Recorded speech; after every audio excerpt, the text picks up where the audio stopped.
Hi, this is Brian Rooney, Director of Marketing for CDX Learning Systems. And today I want to take a few minutes to talk to you about some best practices with video calls and conferencing.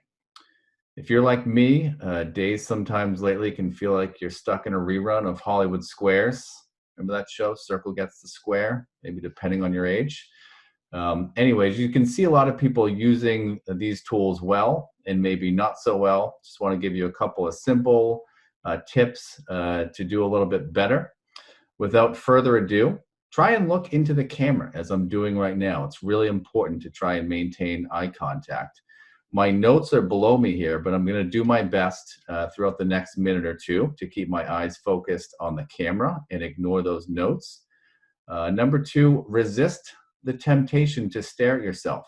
You might check your appearance in a mirror before you walk into a meeting, but you certainly wouldn't spend your entire time in that meeting staring at yourself. At least I hope you wouldn't. And you shouldn't do that in a virtual meeting either. So try to resist the temptation regardless of how nice your new haircut looks or your new jacket, and keep your attention focused on others and on the camera again. Don't sit with a window behind you. Don't be the Wizard of Oz if you've ever seen that, where you can only see the silhouette of someone. I don't have any fancy lighting here in my home office, but I have tried to do my best to set the stage with some lighting and close some window shades. That's very important to keep in mind. In terms of audio, if you're in a spot with a lot of background noise, whether it be kids or roadway, whatever that is, invest in an external mic or throw a headset on. Fortunately, where I'm at right now isn't too loud, so I don't have that, but if that is needed, that can go a long way. Backgrounds, they can be cool. They can also be incredibly distracting, so use them sparingly. I would suggest staying away from animated backgrounds altogether, because if we're staring at your background and not you, you're doing something wrong. So in those still backgrounds, also important to keep in mind that it's best if you have a solid surface behind you. That could be a clean wall. If you don't have that luxury, you could also, whatever you can do to have a bed sheet or some solid surface behind you is going to be best. Perhaps you can move a piece of furniture over into view, even an air mattress perhaps, where you could drape that sheet over.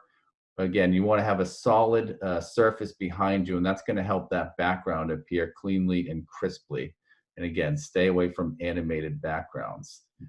Most importantly, don't forget you're on video. There's a reason why radio stations, TV stations alike have those on-air signs. Really important to remember that you are on air. So whatever you need to do, we likely don't have those signs in front of us, whether it's a sticky note on your screen. You could put some sort of conspicuous object on your keyboard or lap somewhere in front of you.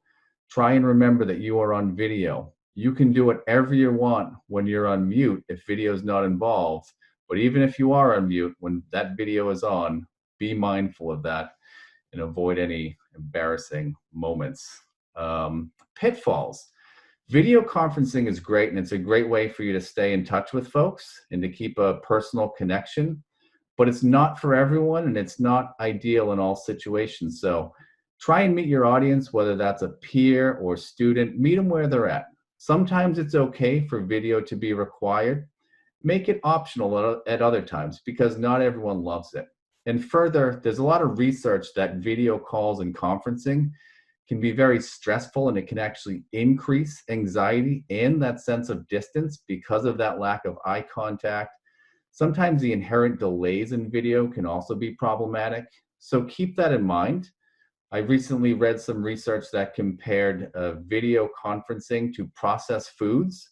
While at the time it may seem just like a home-cooked meal, it's not, and too much of it, you might not feel too well after. Keep that in mind. Again, a little effort goes a long way. Good luck. Thanks a lot.